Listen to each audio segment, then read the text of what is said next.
ஆண்டவர் இயேசு கிறிஸ்துவில் பிரியமான சகோதர சகோதரிகளே, கிறிஸ்துவின் சமாதானம் உங்களோடு இருப்பதாக. இன்றைய இறைவாக்கு, ஆண்டவர் இயேசு ஆலயத்தில் அமர்ந்திருக்கிறார். அங்கே நிறைய பேர் வந்து தங்களுடைய காணிக்கைகளை போட்டுக் கொண்டிருக்கிறார்கள். இயேசுவும் அங்கே இருக்கிறார்.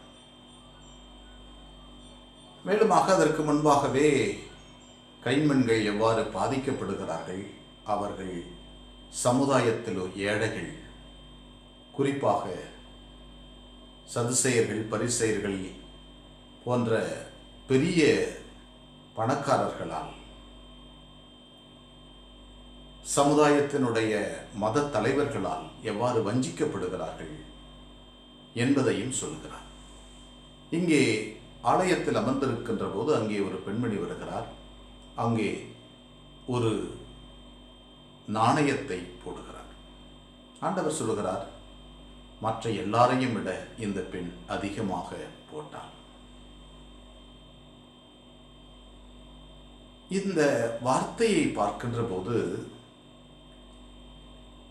கடவுளுடைய பராமரிப்பின் மீது இந்த பெண்மணி வைத்திருந்த நம்பிக்கை, இதைதான் ஆண்டவர் சுட்டி காட்டுகிறார். தனக்கென்று வைத்திருந்த ஒரு சில செப்பு காசுகளையும், தனக்கென்று தன் உணவுக்கென்று வைத்திருந்த எல்லாவற்றையும் அவர் போட்டுவிட்டு கடவுளுடைய கருணைக்காக, கடவுளுடைய பராமரிப்பிற்காக காத்திருக்கிறார். கடவுளுடைய உதவிக்காக காத்திருக்கிறார்.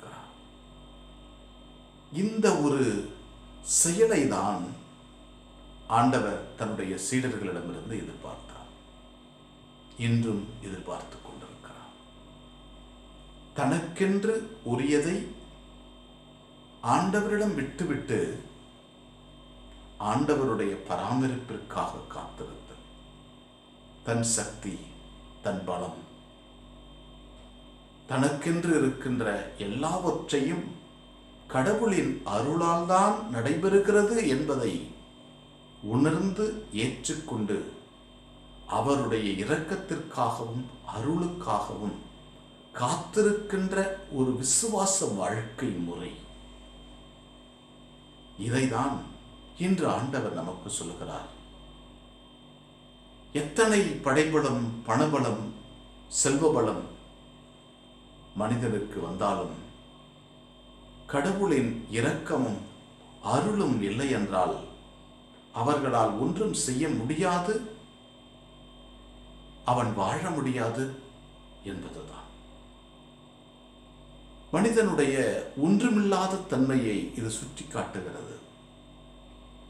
மனிதன் எல்லாவற்றுக்கும் கடவுளை நம்பி வாழுதல் தான் அவனுடைய தர்மம், அவனுடைய இயற்கை நிலை.